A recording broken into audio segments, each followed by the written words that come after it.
අයබෝවන් ඔන්න පුත්තේ අදත් අපි එකතු වෙලා ඉන්නේ ටැලන්ට් TV Kids චිත්‍රපිටුවත් එක්කයි.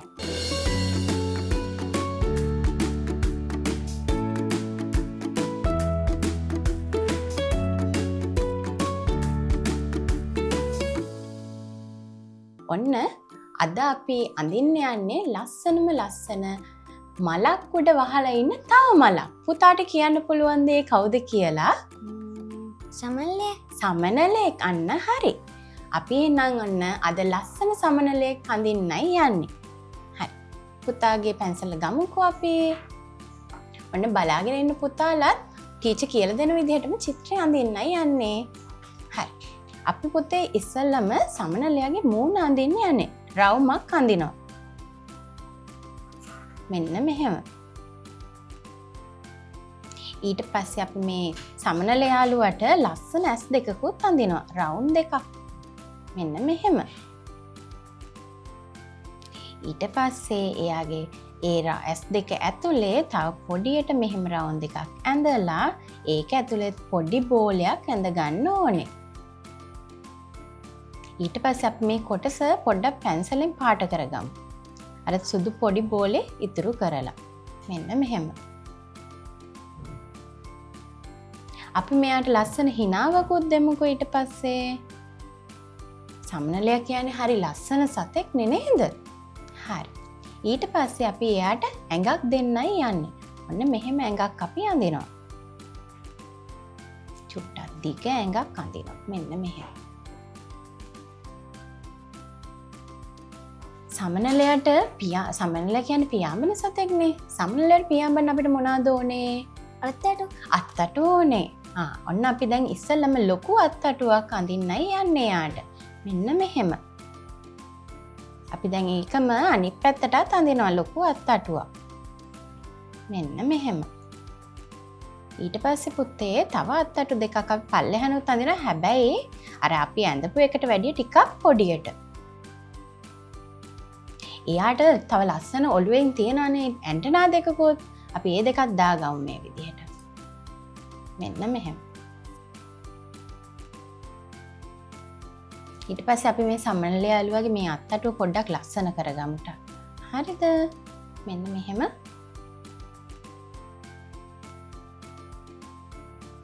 ඔන්න අපේ සමනලයා ඇඳලා ඉවරයි දැන්. අපි අපේ සමනලයා ලස්සනට පාට කරන්න යන්නේ. හරි. අපි ගමු කහ පාට. සමනලයාගේ මූණේ මේ වටේට අපි ලස්සනට රවුමට කහ පාටින් පාට කරනවා. රවුමට තමයි එක ළඟ පාට කරන්නේ. ඇස් දෙක ඇරලා අනිත් පැත්ත වටේටම ලස්සනට පාට කරගෙන යනවා.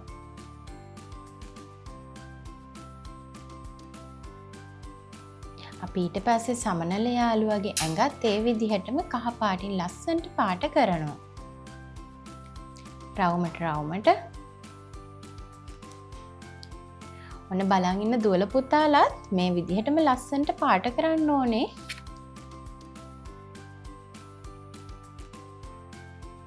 හරි. ඊළඟට අපි මේ යාළුවගේ අත්තට ලස්සනට පාට කරන්න යන්නේ. ඔන්න ටීචර් ගත්ත තැඹිලි පාට. තැඹිලි පාට අපි අරගෙන මේ එළියේ අත්තටුවේ ලස්සනට පාට කරගන්නවා. හරි. අපි දැන් ඒ වගේම අනිත් පැත්තත් පාට කරගමු. ඊට පස්සේ අපි ගමු ලා කොළ පාට. දැන් අපි සමනලගේ අත්තටුවේ ඇතුළ පාට කරගන්න යන්නේ. දැන් තැඹිලි පාට එකේ ගා ගන්න නැතුව හිමීට ලස්සනට රවුමට පාට කරමු. අනිත් අත්තටුවත් අපි ඒ විදිහටම පාට කරගන්නවා. ඊට පස්සේ මේ සමනලයට තියෙනවනේ පොඩි අත්තටු දෙකකුත්. අපි ඒ දෙකක් දැන් පාට කරගන්න යන්නේ මේ පාට වලින්මයි. කොළ පාට අපි ඉස්සෙල්ලම ගන්නවා.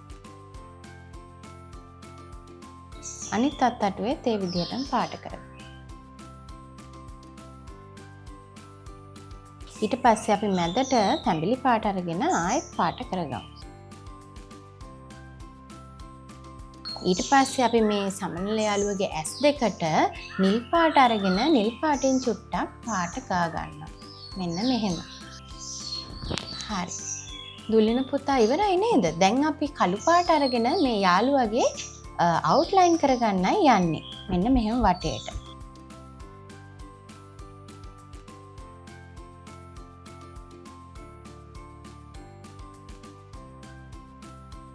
අපි කළු පාට පුතේ ඉස්සෙල්ලම පාවිච්චි කරන්නේ නැහැ. අපි චිත්‍ර අඳිද්දී ඉස්සෙල්ලම පාවිච්චි කරන්නේ ලා පාට. ඊට පස්සේ තමයි තද පාට පාවිච්චි කරන්නේ. කළු පාට කියන පාට නම් අපි අන්තිමටම තමයි මොන චිත්‍ර පාට කරන්න ගත්තත් පාට කරන්න ඕනේ.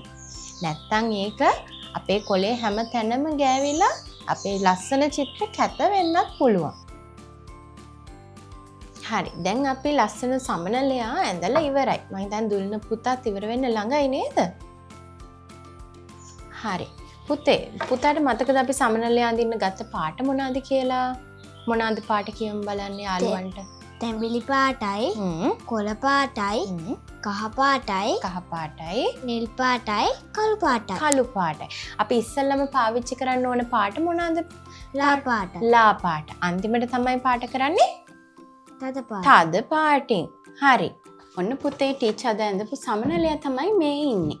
ඔන්න ගෙදර ඉඳන් අපේ ටැලන්ට් TV කිඩ්ස් චිත්‍රපිටුව නරඹන ඔයාලටත් මේ වගේ ලස්සන අපූර්ව සමනලෙක් ඇඳලා ලස්සනට පාට කරන්න පුළුවන්.